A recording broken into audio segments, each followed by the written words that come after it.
everybody. This is Nicole. And this is Lenee, and this is live from 1985, the podcast. And today we are going to be talking about Hip hop hip and the hop. death of it.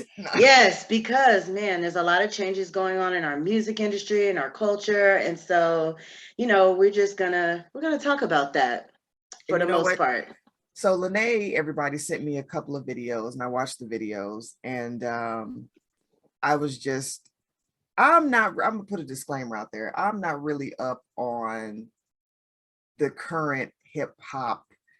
I don't want to say genre, but who's out there? The current hip hop artists.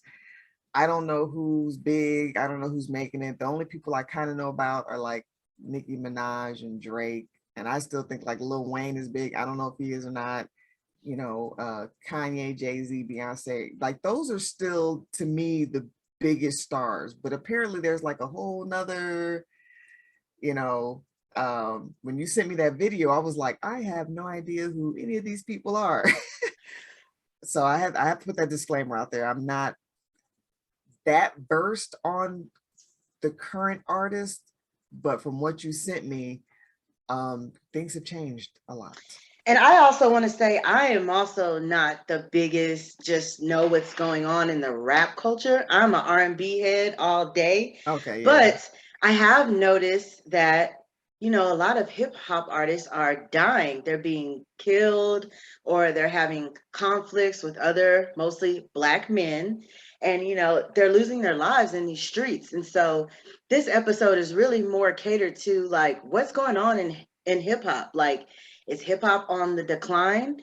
Are we going to be able to save it? Is there going to be a future of hip hop? Are these younger kids interested in being hip hop artists, or are they looking at it like, hey, this kind of sounds like uh, uh, a career path in which I'm either going to end up dead or in jail, Yeah. And also, are these young artists being exploited by these Record labels and these yeah. record labels and these industry people? Like, is it something real or is it still a trick? Because when we were younger, we didn't know everything that was going on in the music business. It was very much just kind of like kept under the rug. No one really talked about it. You seen TLC being like, well, we haven't been paid anything. And they got the number one hit. But nowadays, knowledge is everything and the knowledge is out there. If you want it, you can go find it. But it seems like now that it's out there, is there going to be a decline in it? Because it does seem like it's going in a very violent way, So not only that, but there's also different avenues coming into the culture, such as like artists like Saucy Santana Oh and Little yes. Nas X, is kind of changing the way in which hip hop is going. But are we going to see more of that? Is this like the new wave, or is this just like a gimmick? And one thing I really want to point out that you brought up in another podcast as well is hip hop used to be our culture. That was what we looked to see how to act, and that is very imperative in the quote unquote death in hip hop. Everything you mentioned about what's going on, the first thing I thought to myself that you had kind of mentioned to me, and even like you said, growing up, when we saw music or when we heard music, we didn't know what was going on behind the scenes. We just heard the music, we liked it, we danced to it, and we acted like the way they acted or dressed the way they dressed. So to me, the very important thing with the death of hip hop or the change of it is the cultural aspect, because what kids see is what they imitate, especially if they're not being shown good examples at home, or they don't have interactive parents. They're going to go to TV. They're going to go to what's cool and what's being portrayed in front of them in the media. So as the culture of hip hop changes or transitions or dies and is reborn, however you want to put it, is going to change our culture. It's going to change our kids. It's going to change our future. And that is, if that's not a blaring alarm to people, it should be. I thought to myself, wow, this is really going to change a lot, because kids look to hip hop to learn how to act. And like you said, if kids are trying to decide, well, I want to be a rap artist. I want to, I want to do this. They're going to see what's in front of them and say, oh, this is what I have to do to get that. And if it's Exactly. Saucy Santana, and again, let me say this, I have never listened to any of this man's music. When you sent me, when I looked him up, I read articles and stuff like that, but I have yet to listen to any of his music. So I don't want to judge him on his music. I haven't listened to it yet. I'm not judging him on that. But you don't even have to judge him on his music. You see what he's bringing to the culture. Right. You see this grown ass man wearing a dress and having ass implants or whatever it is that he has. I haven't seen a rap artist get up and shake his ass in front of, this many people. And it does leave you to believe, like, is this what's next? Yeah. Yeah. And growing up, growing up in the 80s, I know there was hip hop culture even before that. It was, I think even before our time, hip hop culture was very much it wasn't just artistry and music. It was also a type of like a protest, especially with, I'll say, a more popular group with the NWA, niggas with attitudes. It was about going against the grain and having voices heard and being activists and saying, hey, this is what's going on. It was a message being given. And it's still a message being given in the music today. It's always a message being put out there. So you have to think what message is being put out there. And I noticed my shift. I have a big shift in music now. Like I'm a big R&B person too. But R&B talks about a lot of fucking. Yes. R&B is very sex heavy. And I didn't realize that. I'm just, I like the way this sounds. Until one day I really started listening to what they're saying. I'm like, wow, they are talking about a lot of sex there. And I said not all R&B, but a lot of it is sex heavy. So my genre has changed, and my husband introduced a lot of and I don't like using this word conscious, but I guess the genre falls into conscious music, which is like the Roots and Talib Kweli and Mos Def, which is now, I think he goes by Yasin Bey. I don't even think, I think he retired. Lupe Fiasco. So artists like that, I listened more. And this is old stuff. This is stuff from like the 90s to the early 2000s. That's what I listen to now. Because the message that they're giving now is just like WAP.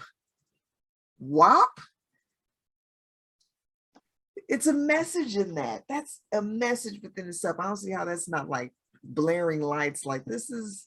It's not, they love it. And the crazy thing is, it'd be on the radio. Yeah. You know what I mean? So you can't even put the radio on and, drive your kids to school without them having wet ass pussy blaring all in there. Like, and like you said, it is a message. So what are we telling little girls? What are we telling What are we telling boys? And the Yeah. respect level from the conscious rap or, hip hop that we've talked about, and the way they held women and the way they talked about men all the way till now is just gone down and down and down. So it leads me to believe, what comes after that?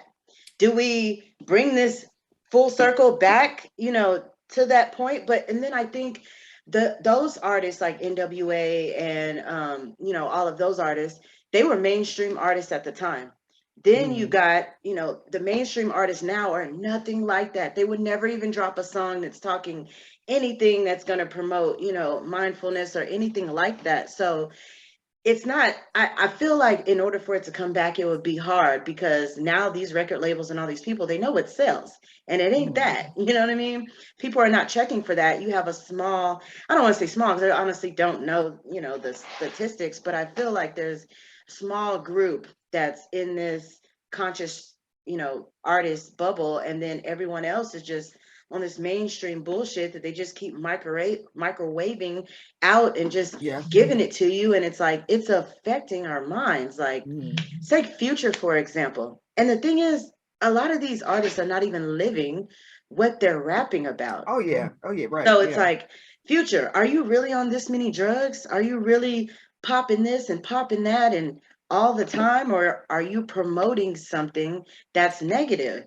And is anyone gonna stand up and say anything? Like, and I'm not even gonna lie, I enjoy Future. I will put that on at a party and, just be doing my thing. But at the same time, I know how to control my habits. I'm not going to Mm, listen to that and then go pop some drug, but mm, these young kids they are thinking that what you say in your music, you're doing. And so many artists have been killed. So many. Like I sent Nicole a video of just artists that had been killed in, what was it, 2021 and 20, 2022. yeah, And I mean, some of these are mainstream artists that we would know, like Pop Smoke, Nipsey, and here recently, Young Dolph. And yeah, then some of them are people you'll never hear of, but it's the fact that they're coming into this industry, they're trying to reach a goal of being a part of, this hip hop culture, and they're losing their lives from it in these yeah, streets. And yeah. it's really sad because what outlet do these people have? I feel like in the Black community, we kind of feel like it's rap or basketball or football. And Yeah. it's like, we got to get out of that because nobody's Entertainment. nobody's rapping about being a lawyer. Nobody's rapping about being a doctor or any engineer, like all these other careers that you can actually make all this money on. Nobody's talking about that. We want Mm, to be a rap artist. We want to make this money. But what are we losing? yeah. Well, but you when you sent me those videos, um, I did a little bit of research and I noticed whoever did those videos did their own research, which I liked. And I noticed all these because I'm like, I don't know half these. I don't know. I didn't know like a tenth of a lot of those rappers but I noticed all of those rappers were signed to a record label.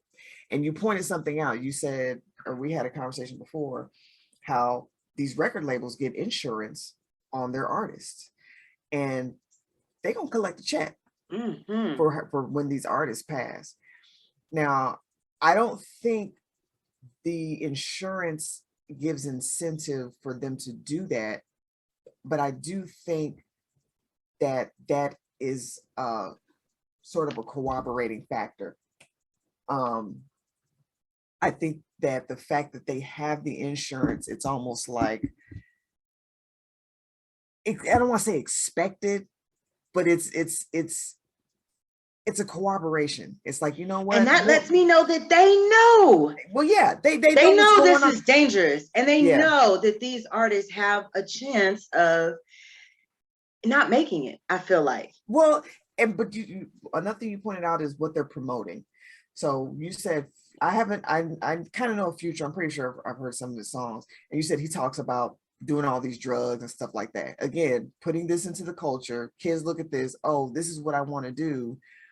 Um, what I look at when I listen to a song, I look at who writes it. If Future ain't writing his own songs, he's not doing it. He's not doing it. He may collaborate with whoever's writing the song and say, you know what, this is how I want the song to feel. This is my life. But I'm thinking if you're not writing the song, it's not really you. It's somebody else telling your story.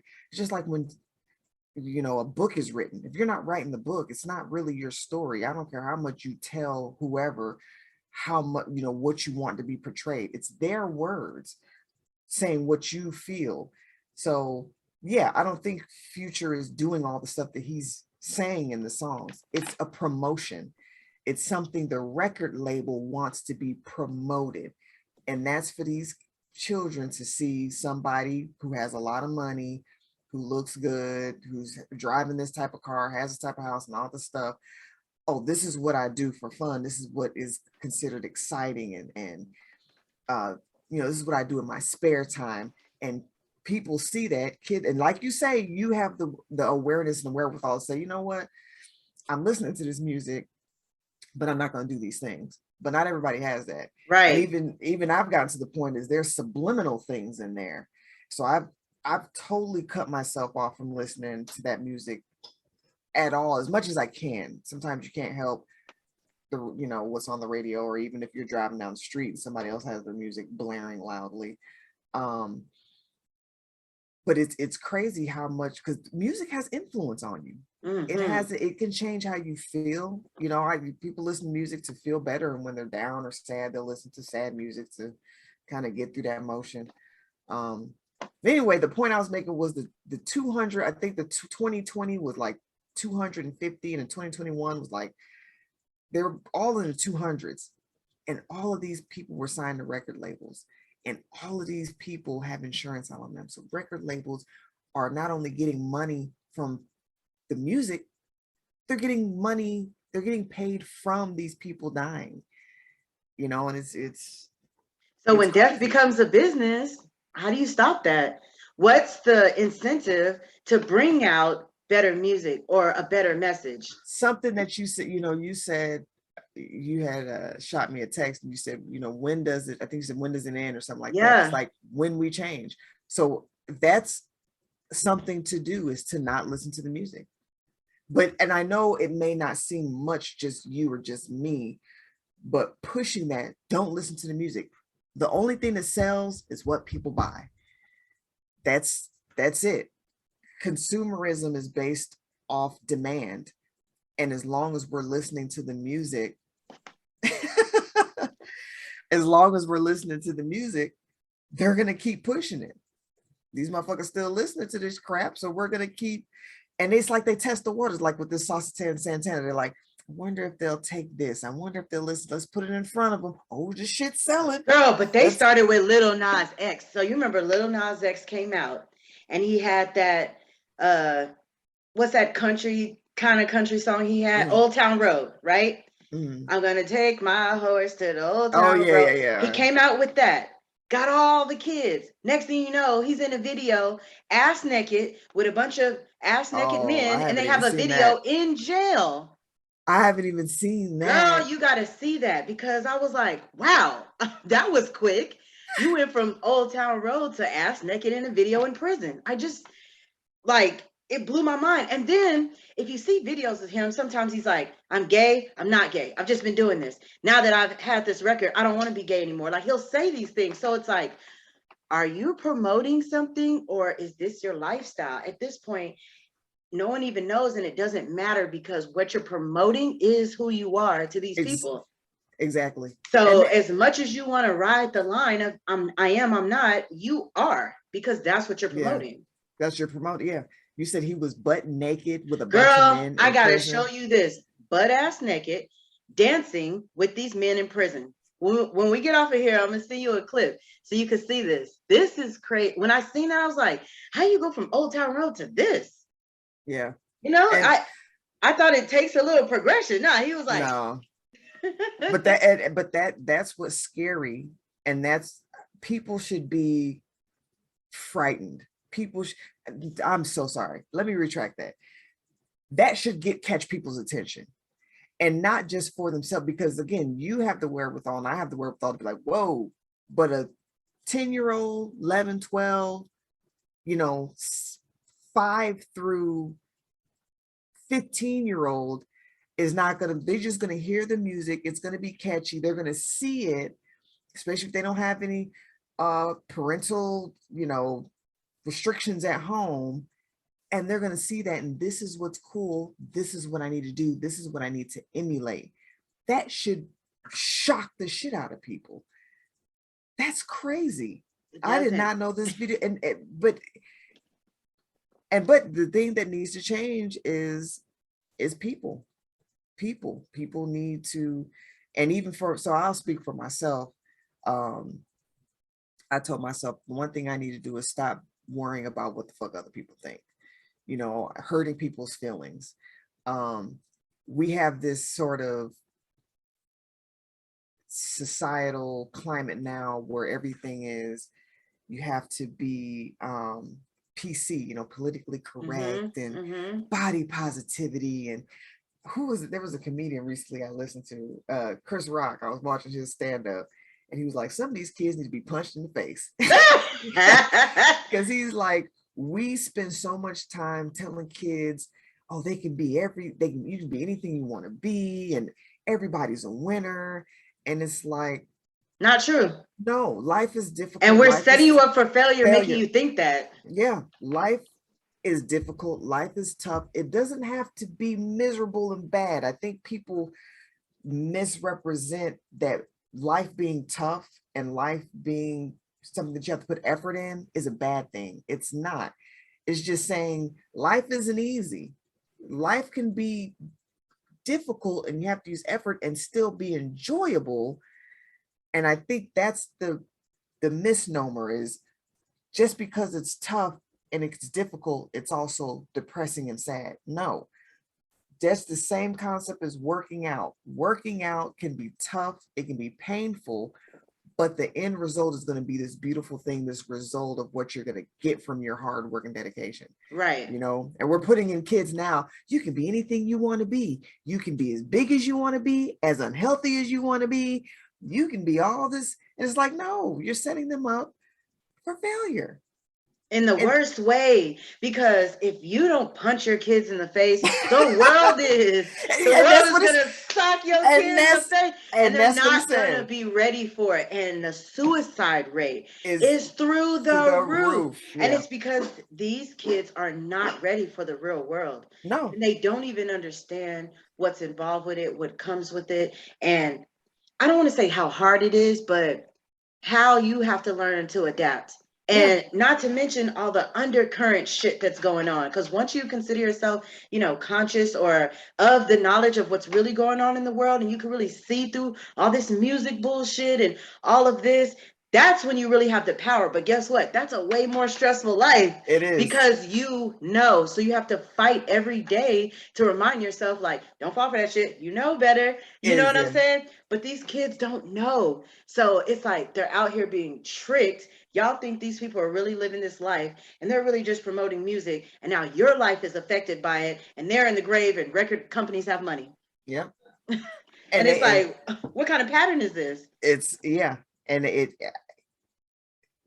like I said, I don't like using the fear part, but to blatantly say it, they're out here killing us.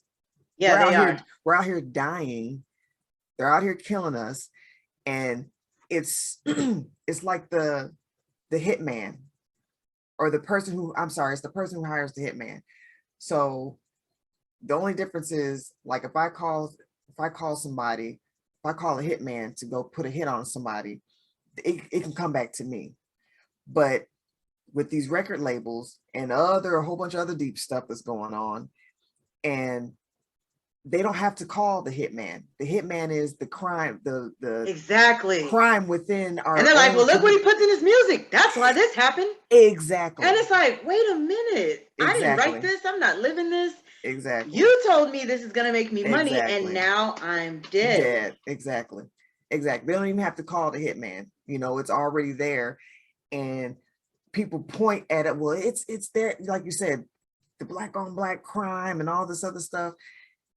But we're not looking at what's being promoted and who's actually promoting it. Like you said, I'm not living this life. I'm not actually doing these drugs. I'm not out here gang banging and all this stuff. And I want to point out again the episode that we had with my parents on there.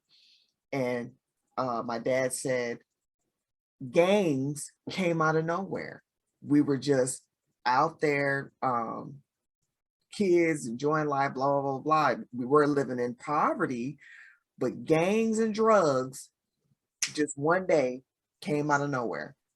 It just appeared. It wasn't anything that doesn't happen gradually. If it just appeared, it was strategically placed there.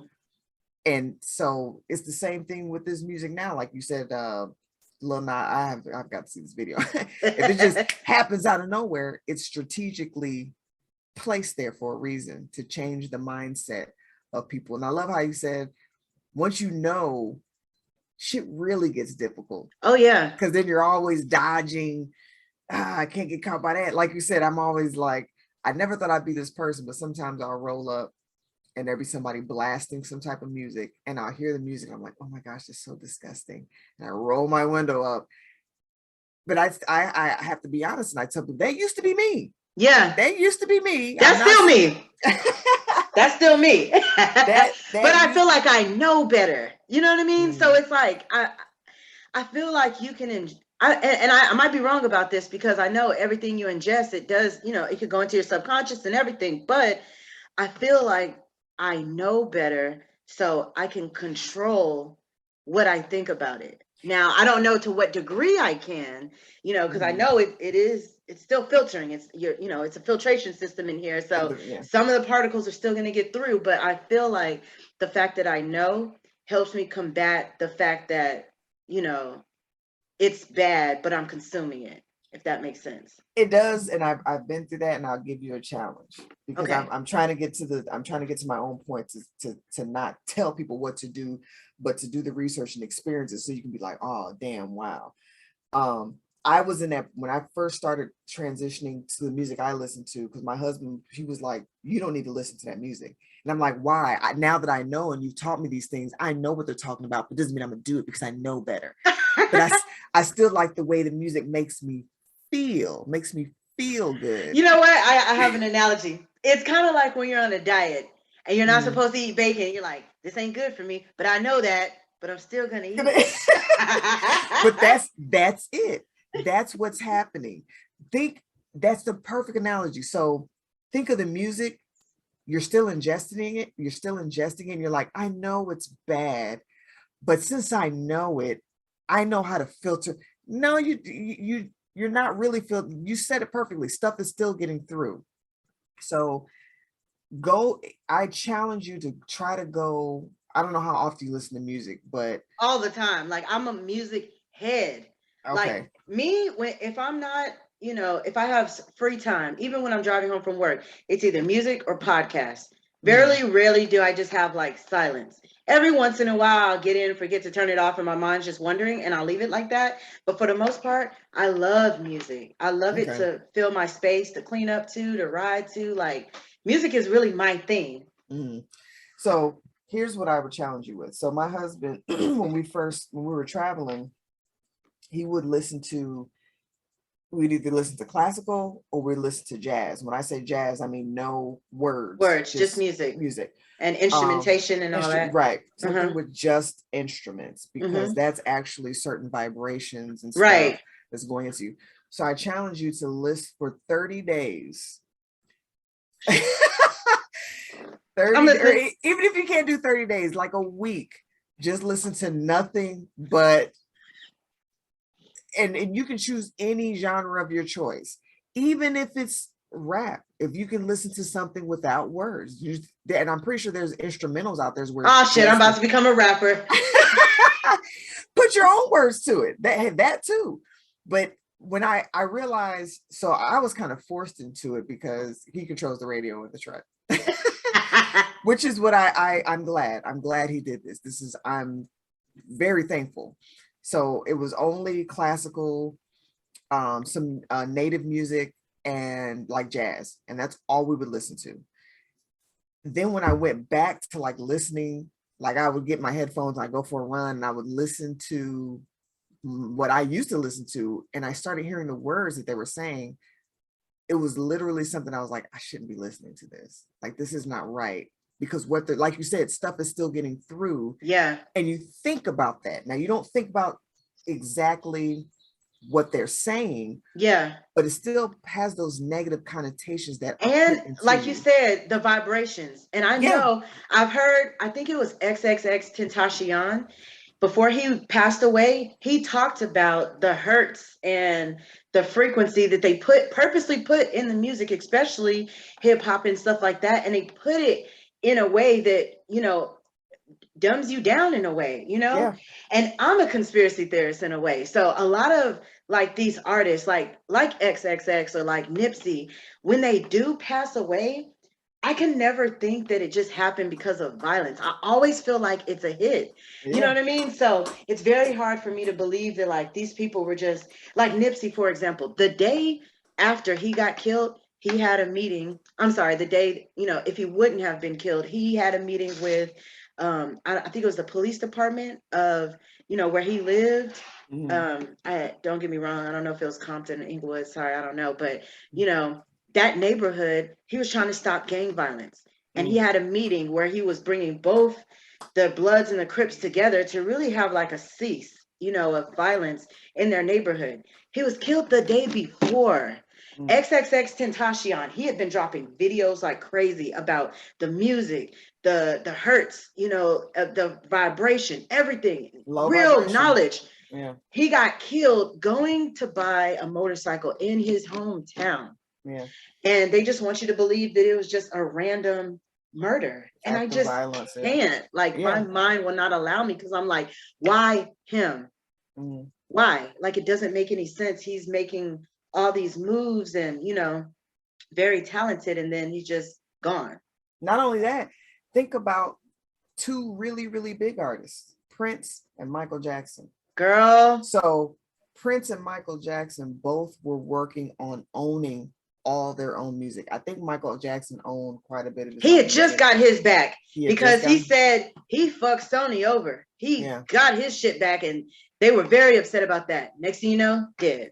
Not only that, I think he started to own, because I think the Beatles were trying to do it a long time ago. Yeah. I think he was starting to own some of the Beatles music. Yeah, he did. I don't know. No, he did. Absolutely. Yeah. Prince was the same way. Prince was out there telling people, these record labels out here are not only fucking us over, they're killing us, and they're promoting what they want, how they want the narrative to be.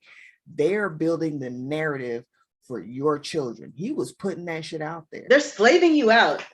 And Prince died after that too. So yeah. And even I think so with Mos Def, I think with his situation, he started saying some stuff, and I think he was at the point he was like, I don't want to get murdered. Mm-hmm. So he ended up leaving, going to, I think he went to somewhere in Africa. I think he went to Ghana or something like that. But anyway, then Africa tried to kick him out, and he had to run into all these issues.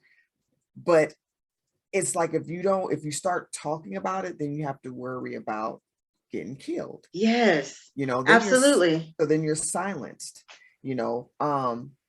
Another rapper, Lupe Fiasco, I'm now falling in love with his. He has this song, I'm gonna send it to you. It's called "Bitch Bad." That's one reason why I stopped calling women bitches, because I did. You did send me that, and I listened to it. Oh, I did. Okay, all right. Okay. I stopped referring to other women as bitches, because bitch, and I stopped doing that. Guilty. God damn it. Well, no, but so here's my thing. I've stopped telling women don't do that. But I do try to educate women. Like, you think it's okay if we call each other bitch this, but if a guy calls you a bitch, and what's the way they said it? Don't Same accept thing. the word. Yeah. Same thing.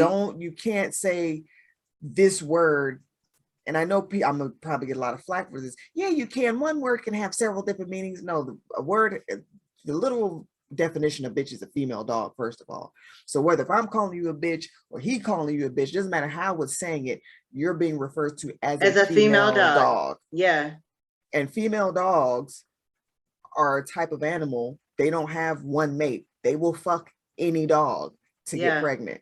So that's what I got a female dog right over there. You got a bitch. Right? I got a bitch right over there. So, and I love how in his song, he's like, men see this word bitch and they have a certain mind. And you have to think about that too. A lot of women like, well, I use it and that's my girl and I'm just using this way. Think about how men see that.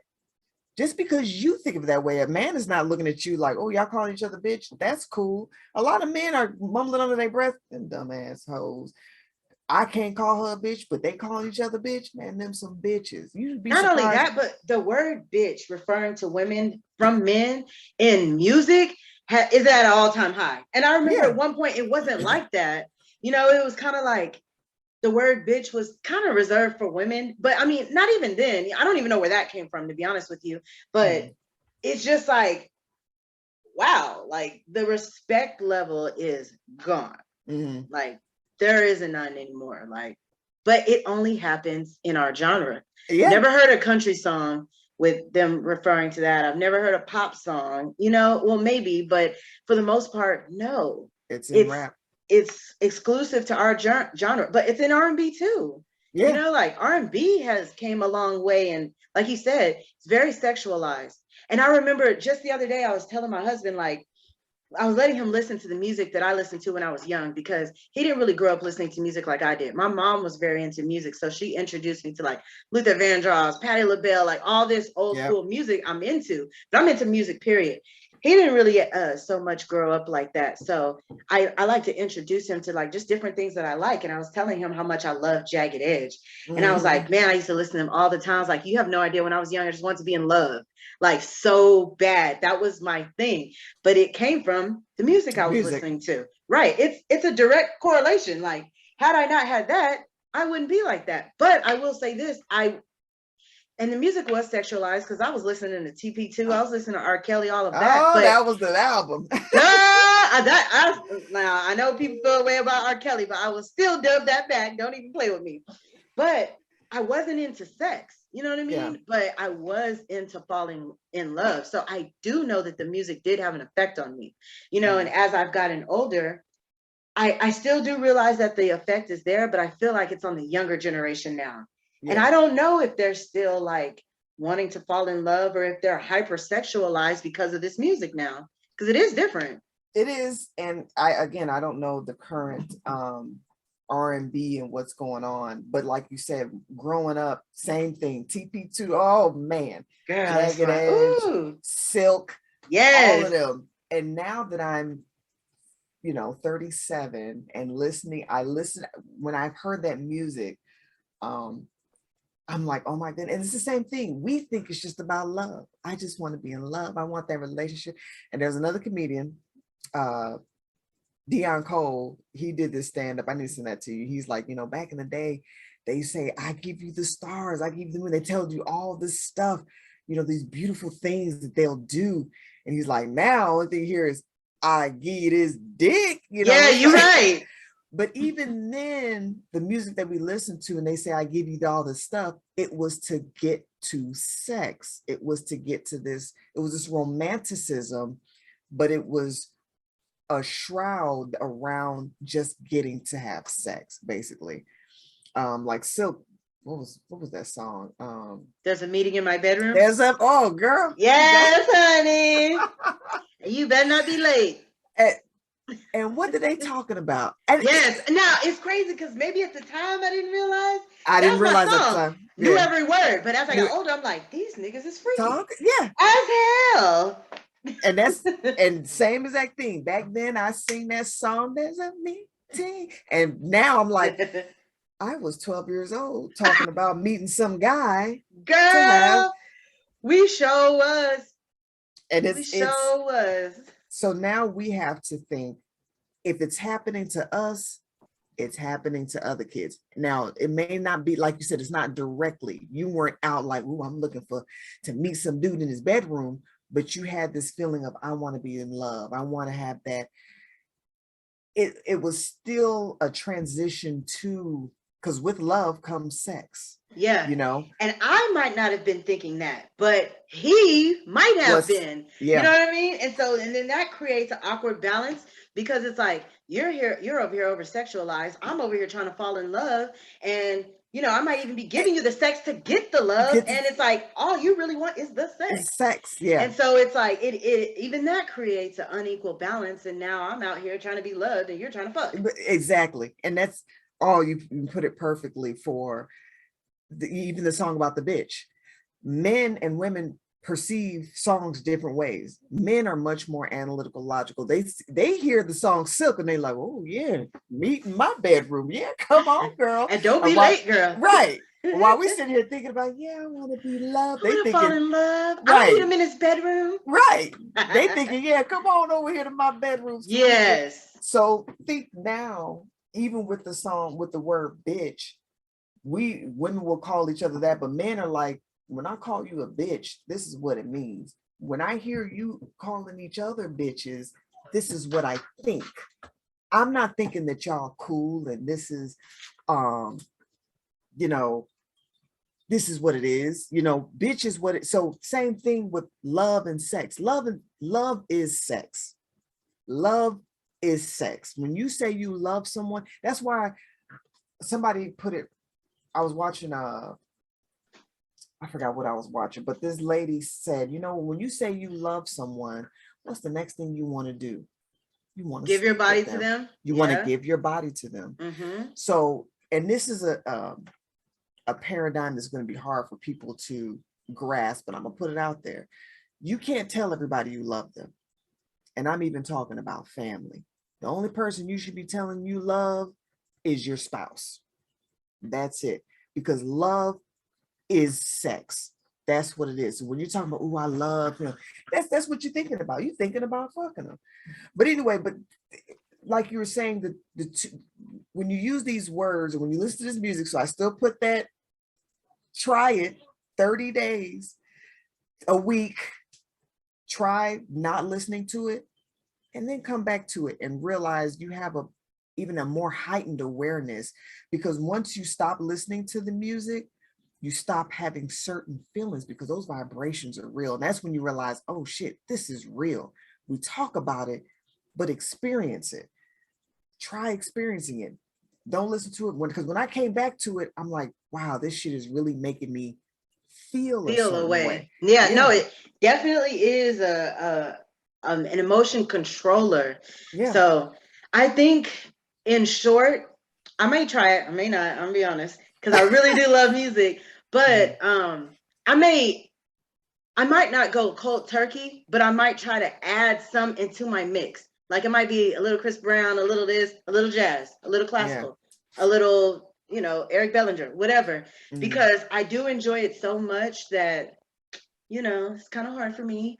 But I do want to enlighten myself and uplift myself. I'm very deep into frequencies.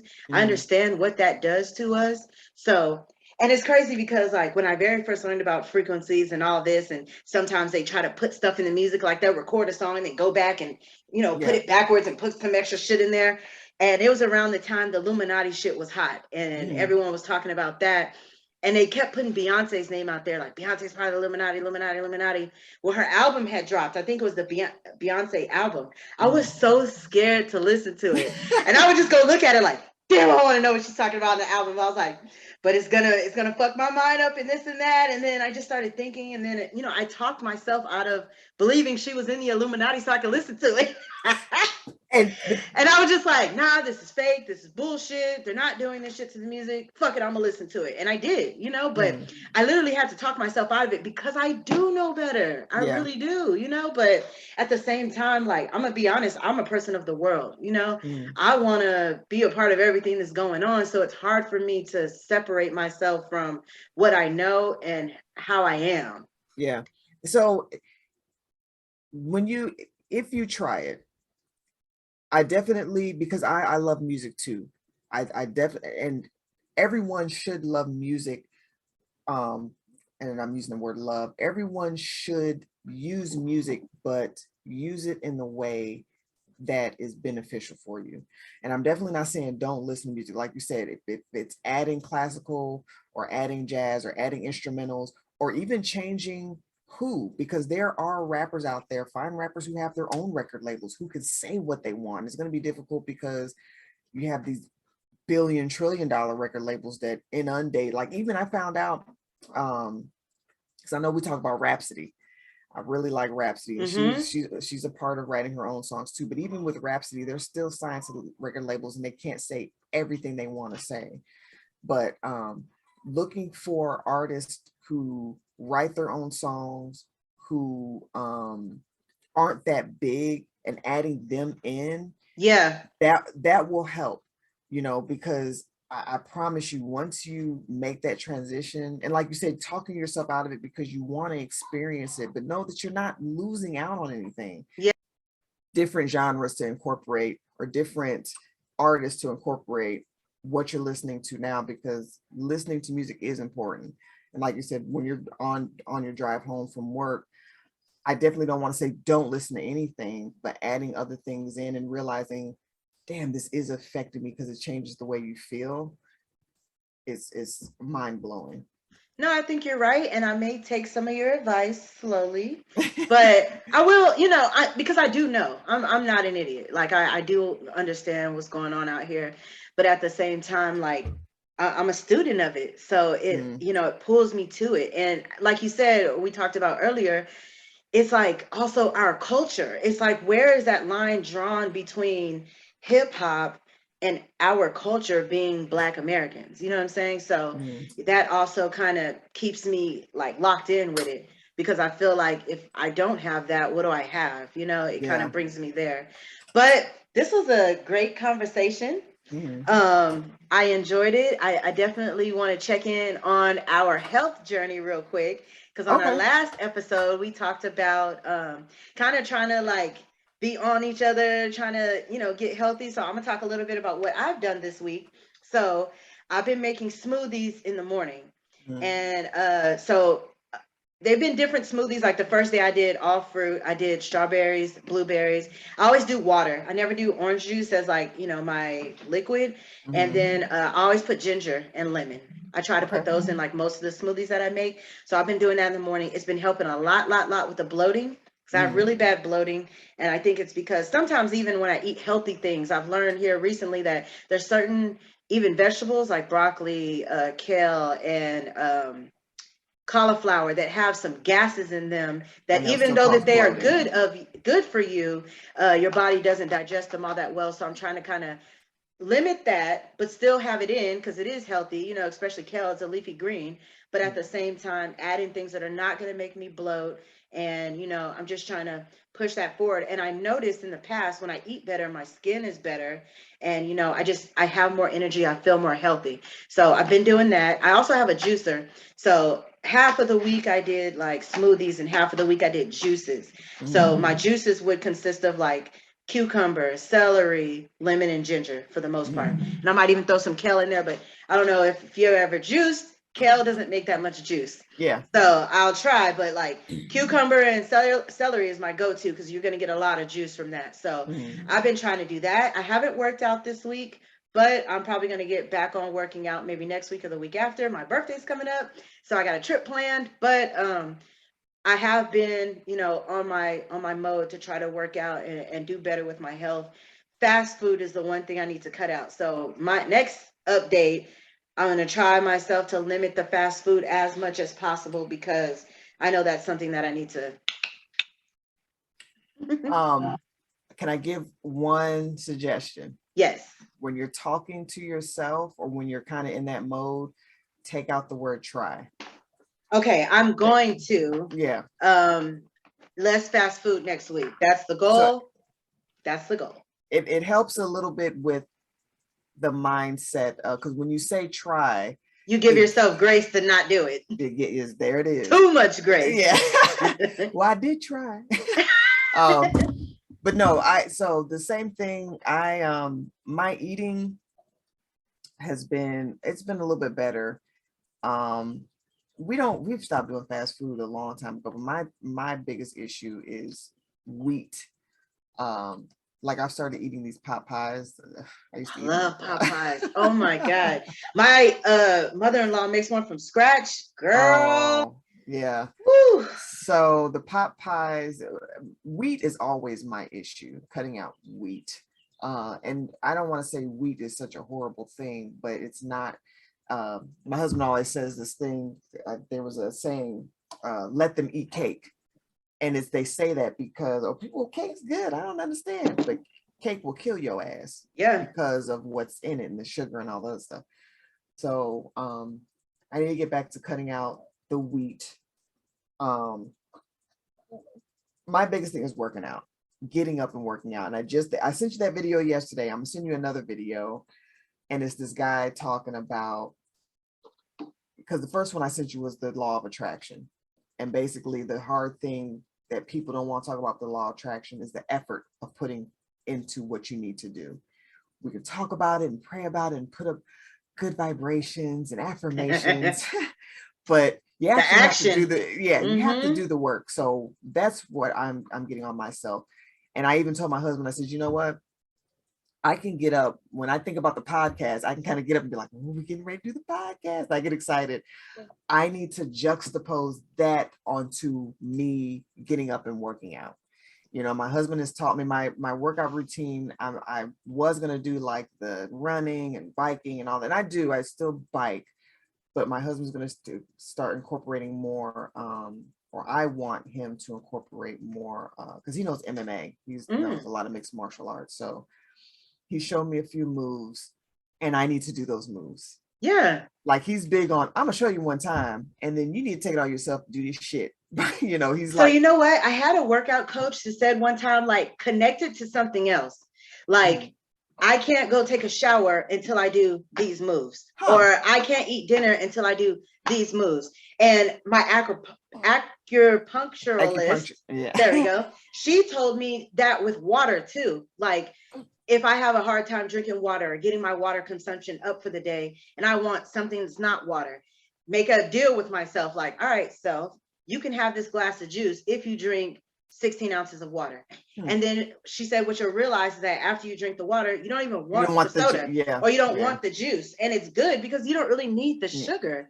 But at the same time, if you do still want it, I'm sure you're not going to probably drink a whole glass or 2 glasses, that you would before you drink the water. So sometimes it's like positive reinforcement. You give yourself a little to get this. Right. So if you say like, all right, I got to do these 10 moves and then I can take a shower because I really want to take a shower. I really want to go lay down, or I really want to eat this cake. Tie it to that. Yeah. So it's like action, reward, reward. And it kind of creates like, okay, well, if I do this, I'll get this. And it's you giving yourself that. It might be something as simple as a shower. Yeah. No one has to give you a shower, but it's almost like a reward. It feels good. Like I earned this because I did this. Yes, it's immediate gratification because we're in that societal realm, or in that space, or in that paradigm now where everybody wants immediate gratification. I want it right now. I want to get this in the moment. So, like you said, I have, and I'm going to use that because that's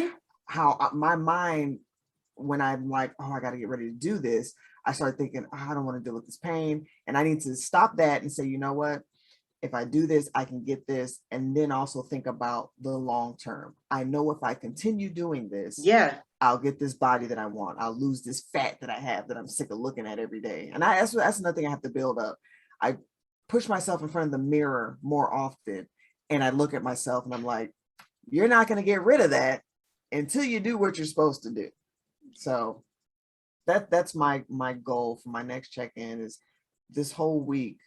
I've been wanting to get up and actually do the drills and practice the moves that my husband has been showing me, because not only is it going to help me get in shape and get the body that I want, but it's also good for self-defense. Absolutely. Good for me being able to take care of myself if it's, God forbid, the situation were to ever. That's arise. Twofold. That means you got to. Yeah. So we're going to check back in. So you are trying to work out more. I'm going to ask you that when we get back. And I'm trying to not eat fast food this week. That is the goal. Well, we're not trying. I am going to not eat fast. We're going to. That is the goal. No fast food, working out. I also want to work out, but my main goal this week is no fast food. Okay. So we were going to check back in next week. This has been another good episode of Live from 1985, the podcast. We are signing out. See you next time. Bye.